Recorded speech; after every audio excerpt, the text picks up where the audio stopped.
Hai, welcome to Artocles. 3 kisah viral adalah segmen dalam channel ini yang terkadang mengagetkan karena namanya manusia hidup emang penuh kejutan serta dadakan. Itu makanya penting selalu waspada sebab apapun bisa terjadi dengan sangat cepat dalam waktu yang tidak terduga.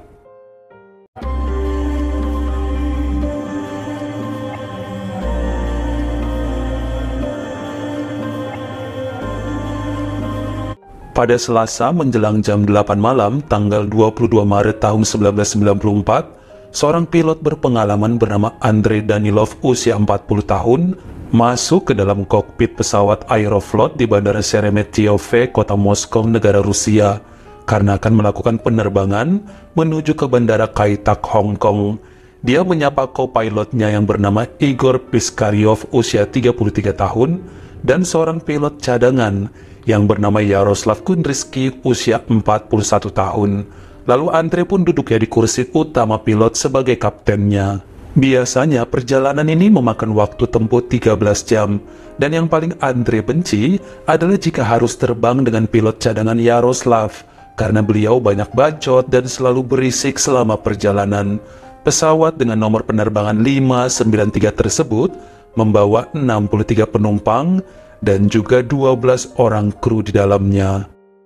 Dan benar saja, sejak mereka terbang, Yaroslav banyak bercerita ngalor ngidul di bangku cadangan pilot yang ada di belakang kursi Andre dan Igor. Yang ternyata malam itu, Yaroslav cerita dia membawa kedua anaknya yang sedang ada di kabin untuk penerbangan tersebut. Yang paling tua bernama Eldar usia 15, serta Yana usia 12 tahun. Dia mau nunjukin sama anak-anaknya tentang kehebatan sang ayah, dan ini adalah penerbangan internasional pertama bagi putra dan putrinya. Bahkan setelah 4 jam berada di udara, masih juga Yaroslav ngoceh tentang putranya yang sekarang makin besar dan sedang ikut kursus gulat. Dia juga bercerita mengenai putrinya yang baru saja mendapat beasiswa. Akhirnya karena Kapten Andre ngerasa kupingnya panas, ngedengerin kombur temennya sendiri, dia pun nyuruh Yaroslav duduk di kursinya, ambil alih penerbangan karena Andre ingin beristirahat sejenak. Sebenarnya Yaroslav dan co-pilot Igor palingan cuma akan memantau aja, karena pesawatnya kan terbang dengan autopilot, jadi otomatis. Si kapten pun keluar dari kokpit menuju kabin, lalu tiduran di bangku paling belakang, di antara penumpang yang sudah disediakan untuknya, lalu menutup mata untuk istirahat. Baru beberapa menit Andre menutup matanya, dia ngerasa pesawat mulai miring ke sisi kanan, diikuti getaran yang cukup kuat. Saat itu udah lewat tengah malam, tapi karena pesawat tersebut masih baru pembuatannya, Andre mikir mungkin Yaroslav dan Igor di kokpit membuat kesalahan kecil. Akhirnya dicuekin sama dia dan berusaha tidur kembali. Hal seperti itu wajar terjadi. Sampai beberapa menit kemudian, pesawatnya menuki ke kanan lagi dengan cukup miring. Namun Andre tetap menutup matanya karena mikir ntar juga autopilot akan menstabilkan keadaan. Tapi selanjutnya malahan pesawat itu makin miring yang membuat penumpang mulai berteriak panik, hingga Andre pun bangun dari kursinya seraya berpikir pada ngapain aja dua temannya di kokpit. Bahkan setelahnya pesawat itu muter-muter membentuk lingkaran di udara, diikuti getaran yang cukup kuat, dan penumpang mulai berdiri dari kursinya memanggil awak kabin. Pesawatnya makin miring ke kanan hingga sebagian dari barang menggelinding dan terlempar dari bagasi kabin. Sampai tiba-tiba pesawat itu benar-benar jungkir balik.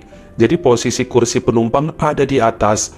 Andre pun kesulitan untuk menggapai area kokpit dan cuma memegangi kursinya sendiri. Kegaduhan makin terasa karena semuanya sangat panik. 3 menit kemudian pesawat itu kembali ke posisi awal lagi. Disitulah Andre langsung berlari menuju kokpit dan langsung membuka pintunya. Tapi seketika terdengar suara deru mesin dari kedua sisi sayap. Mendadak malahan pesawat tersebut menuki ke atas 90 derajat seperti kapal jet yang mau menuju ke angkasa. Andre langsung jatuh dan telungkup di karpet. Terdengar suara derit mesin, besi, kursi dan semua benda yang bergerak seperti mau retak.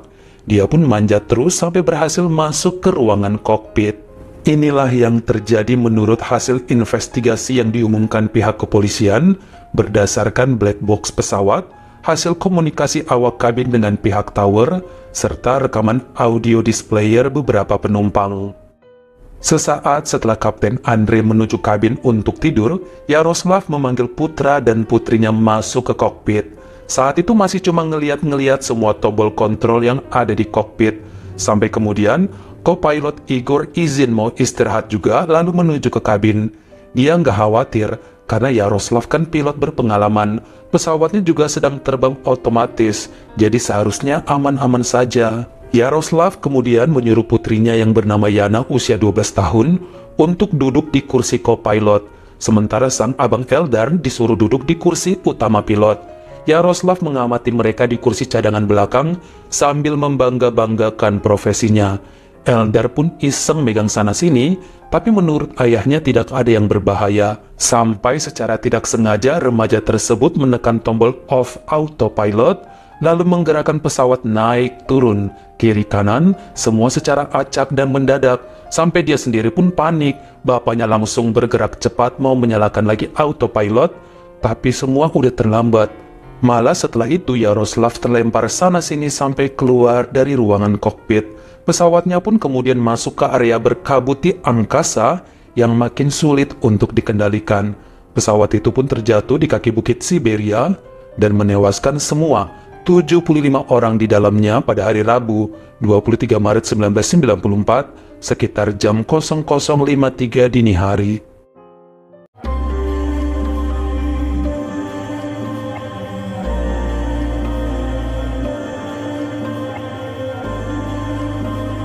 Darren Penaridando adalah seorang ayah berusia 28 tahun yang tinggal di wilayah Cavite, Kepulauan Luzon, negara Filipina. Pada Kamis tanggal 1 April 2021 menjelang jam 7 malam, dia disuruh oleh istrinya yang bernama Rachelyn untuk membeli air mineral galon karena kebetulan sudah habis persediaannya di rumah. Darren langsung mengeluarkan motor dan menuju sebuah toko langganan mereka yang jaraknya nggak terlalu jauh. Ternyata tokonya udah tutup karena saat itu sedang diberlakukan jam malam dampak dari lockdown. Jadi banyak usaha pertokoan beroperasi hanya sampai pukul 6 sore saja. Himbauan keras ini memang dikeluarkan oleh Presiden Rodrigo Duterte untuk menekan penyebaran virus pandemi serta pembatasan kegiatan. Makanya kalau udah di atas jam 6 maghrib, banyak petugas polisi yang berpatroli keliling untuk mengamankan situasi. Siapa yang kedapatan masih berkeliaran bakal dihukum melakukan squat jam sebanyak 300 kali. Tapi karena keluarga kecilnya udah kehausan di rumah, makanya Darren tetap berusaha untuk mencari air galon kemanapun sampai akhirnya dapat. Namun waktunya sudah hampir pukul 8 malam. Saat di jalan menuju rumahnya, dia terjaring oleh 2 petugas patroli karena dianggap melanggar peraturan yang berlaku.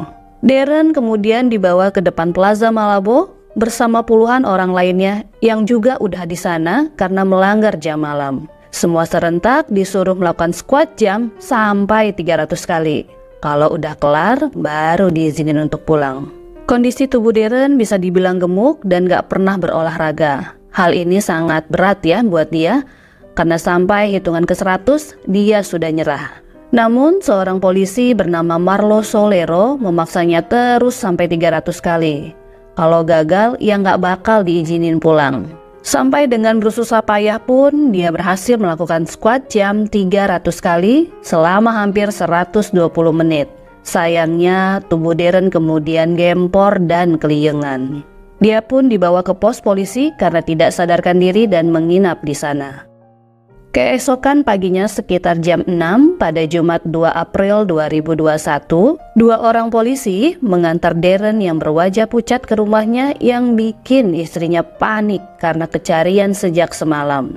Saat itu sang suami masih bisa tersenyum sambil minta maaf karena galon dan motornya masih tinggal di kantor polisi. Sejak siang sampai dengan sore, tubuhnya demam, wajahnya semakin ungu, sulit berdiri, bahkan mau jalan ke kamar mandi aja harus ngesot dan membuat Rachelyn makin panik.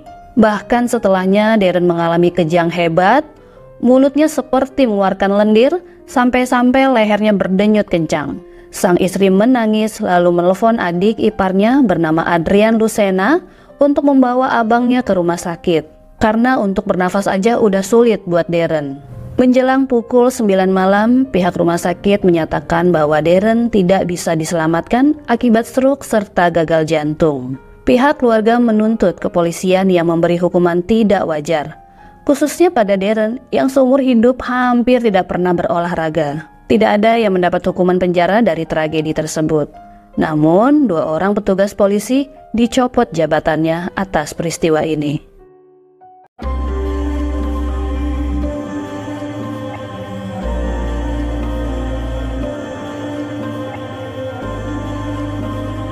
Sartimah adalah seorang ibu dari 2 anak yang tinggal di Desa Windu Negara, Kecamatan Wangon di Banyumas, Provinsi Jawa Tengah yang berusia 50 tahun.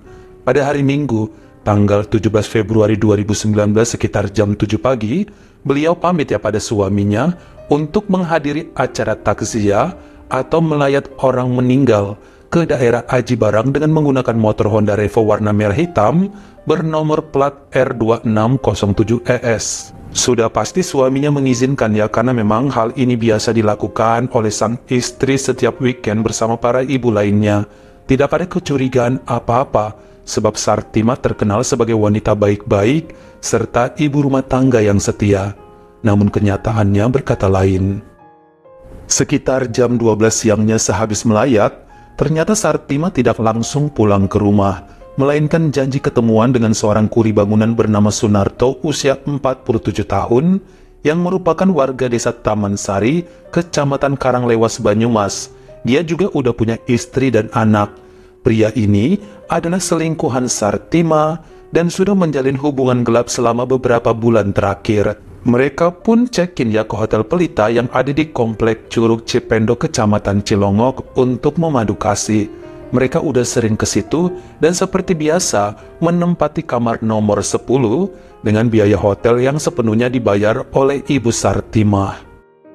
Kenyataannya saat mendayung birahi dengan ganas, liar, dan gajlak-gujluk, tiba-tiba nafas Sartimah tersengal-sengal, wajahnya pucat, matanya cuma kelihatan putihnya doang, dan perempuan itu mengeluhkan sakit pada bagian dada kirinya. Sunarto kaget karena mendadak selingkuhannya tersebut terkulai lemas hingga tidak sadarkan diri. Dia coba menggoyang-goyangkan tubuh Sartimah, namun perempuan tersebut tidak memberi respon apa-apa. Sunarto langsung memeriksa denyut nadi serta nafas wanita itu, yang langsung membuatnya tersadar bahwa Sartimah telah kehilangan nyawa. Padahal saat itu posisinya masih dalam keadaan tegang dan nanggung. Bukannya menolong, malahan pria tersebut berkemas lalu mengambil barang-barang berharga milik Sartimah. Di antaranya 2 buah gelang emas, dompet biru berisi uang tunai 800 ribuan, serta motor Revo yang dipakai Sartimah ke situ. Tidak lupa, Sunarto meninggalkan catatan dalam kamar hotel yang menyatakan bahwa ini bukanlah kejahatan penghabisan nyawa, namun Sartimah meninggal akibat serangan jantung. Setelahnya Sunarto pun kabur dari lokasi kejadian. Pihak hotel baru menemukan tubuh Sartimah pada pukul 1 siang dan langsung menghubungi Polsek Cilongok. Polisi segera membawa tubuh Sartimah ke Rumah Sakit Margono Purwokerto untuk dilakukan otopsi lebih lanjut. Sementara berdasarkan CCTV dan keterangan resepsionis hotel, akhirnya pihak berwajib berhasil menangkap Sunarto hanya dalam hitungan beberapa jam. Ternyata hasil pemeriksaan dokter dinyatakan memang benar bahwa Sartimah meninggal akibat serangan jantung. Ini sinkron dengan keterangan yang diberikan oleh Sunarto, karena dia udah pernah curhat-curhatan sama selingkuhannya tersebut bahwa mereka sama-sama mengidap penyakit jantung. Mungkin karena saat itu permainan ranjang terlalu lasak dan menggelora, makanya Sartimah kelelahan menghadapi nafsu liar Sunarto. Lagian lelaki tersebut pun bilang Sartimah mainnya nggak bisa santai dan banyak gerak, jadi gampang capek.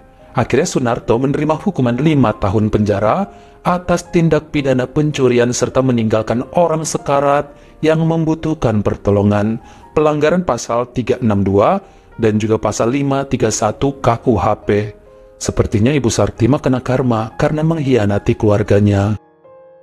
Bagaimana menurut kamu, mana dari 3 kasus tadi yang paling ngenes dan ngeselin sampai pengen bikin kita ngunyah-ngunyah beling botol? Kalian komen di bawah.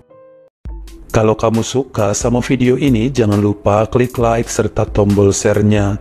Buat yang baru pertama kali mampir, atau udah sering mampir tapi belum berlangganan, jangan lupa klik dulu tombol subscribe dan juga dinyalain notifikasinya, supaya lain kali kalau misalnya saya upload video baru, kamu jadi orang pertama yang tahu.